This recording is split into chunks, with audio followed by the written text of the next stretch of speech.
sleeps, pal.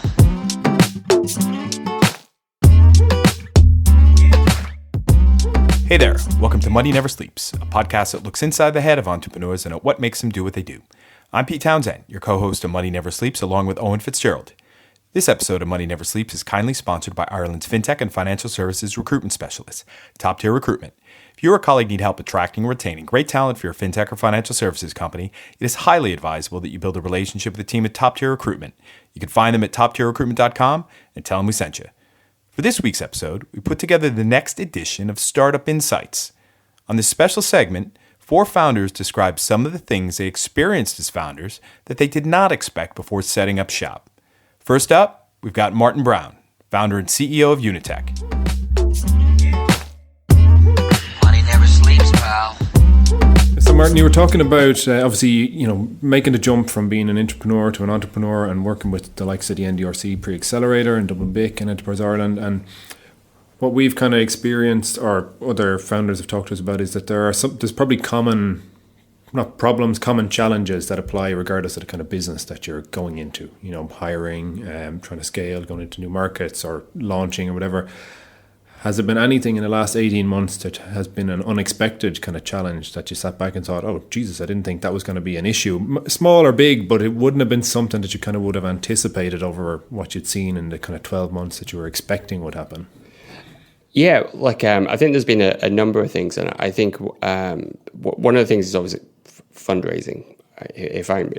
So I think fundraising is a big topic here in Ireland, and I think even more so right now. But I think it was almost, starting out, I thought, raising money would be easy. And I think almost, that maybe some of the KPIs and the metrics maybe wouldn't have been maybe so high. So I think it's almost, that was probably one of the things. But I guess there was a time there where I was thinking about, we just need to raise money. And, but then actually, I was fortunate enough to actually be invited to an event run by Corkbic. It was called the Entrepreneur Experience. And it was actually, I was sat in a room with, guys who have actually grown and scaled businesses. And this specific session was focused on, fundraising. And,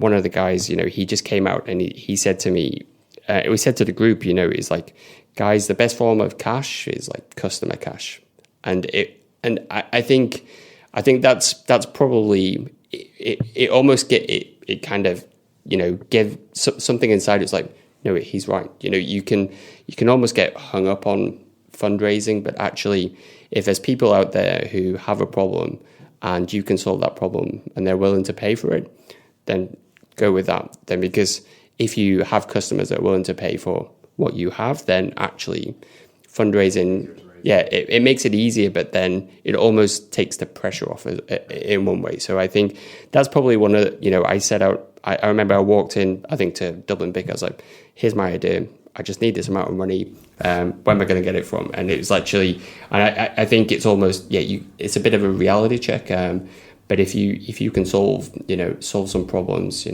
get some good traction, then I think money becomes you focus on customer cash, then the external cash becomes a lot more easy.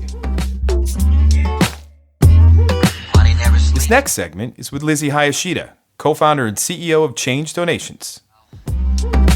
So Lizzy, you mentioned obviously you've been working with obviously some of the Leos and New Frontiers and Trinity, and what we're finding is that, and I find it in my day job with Enterprise Ireland, is that there's a certain element of problems that'll come up that are common, regardless of the business you're getting into, like your go-to-market strategy, managing your cash flow, fundraising, things like that.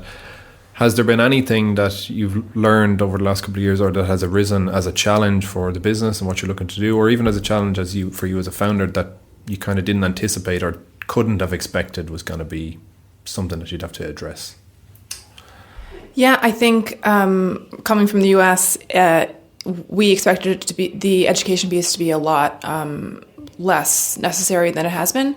And so just kind of talking to the Irish public or the Irish donor about why it's necessary to link a card, to do roundups, and kind of explaining the whole process has been a little bit more challenging than we expected.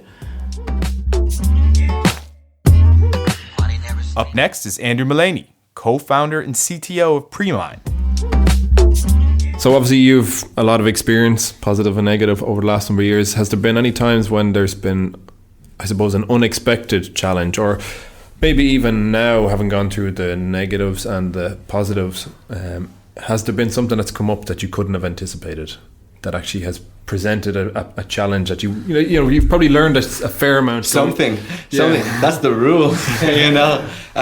I love Mike Tyson's quote. He's probably not the sharpest tool, but this is just a great quote. Because I think I told you before, everyone's got a plan until you get punched in the face, right? Coming from that guy, it means a lot, right? And so, look, I love planning, and I always do. And as a technology leader, you have to try your best to create plans and milestones and give people, like investors and customers and your staff, most importantly, give them predictability in what's going to happen. But the reality is just Cambridge Analytica you mentioned, right? Yeah, what happens one day? I look at the FT and I see Cambridge Analytica scandal. Then I read another article. I realize the company that we're the largest partner with just lost $50 billion due to the type of data that we work with. Oh crap! Yeah, we couldn't plan for that. I wish I could get Zuck on the phone now, but I just don't have his number. So yeah, that's, I guess. And what do you do in those scenarios? Do you absolutely freak out the fact that this was a scandal that you had nothing to do with, there was nothing you could have done about it, completely outside, and all of a sudden your biggest data provider, which you have great agreements and great relationships for their own protection, shuts down the APIs for 6 weeks, and they had to do it. While they go and do an investigation, and while the governments get involved and the FBI and everyone gets involved, and you're like, well, how are we going to sell our products now for the next 6 weeks, and when is this going to end?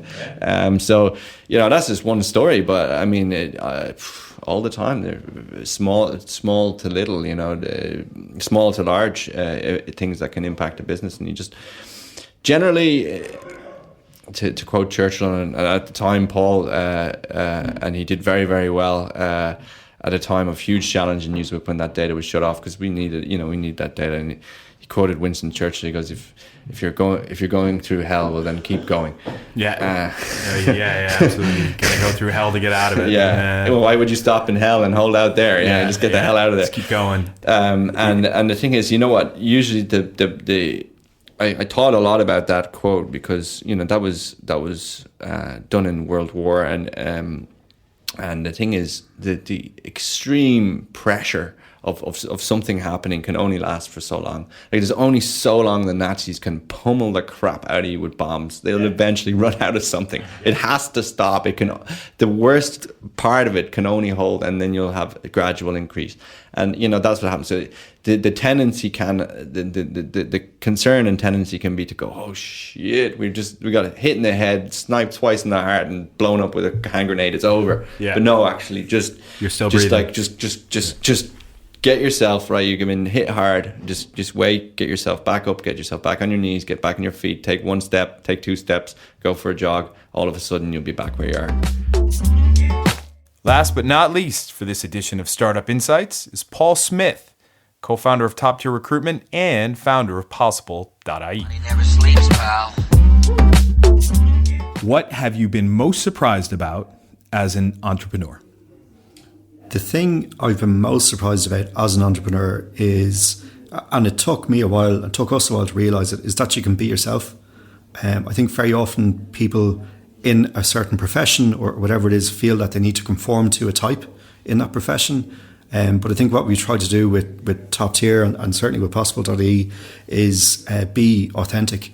And what it does is, if you're authentic, you remove that necessity to be the other person. Because you're always trying to be the suited and booted guy or whatever it is. You're always trying to come out with the very professional demeanour, say the right thing at the right time. Whereas if you're just true to yourself, you don't need to worry about that stuff. Absolutely. And you can really show up. Absolutely. No, I totally get that.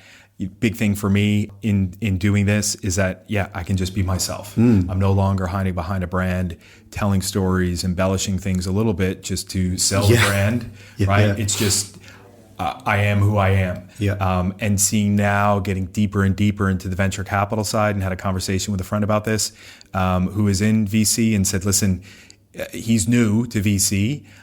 He loves doing seed deals, which is the first time that a founder gets a check. Because it's just him and the founder, right? When he's doing Series A deals where there's more investors coming in that are perhaps trying to take his seed deal preferences away from him, just because that's what you do when you get Series A sometimes, he said, you got to be a bit of a jerk. And he doesn't like being a jerk because he's not a jerk. He wants to be himself. So that got me thinking about my own ambition from a VC perspective in, yes, seed, yes, pre-seed, but, let's let the other guys do Series A.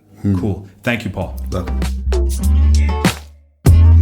Money never sleeps, pal.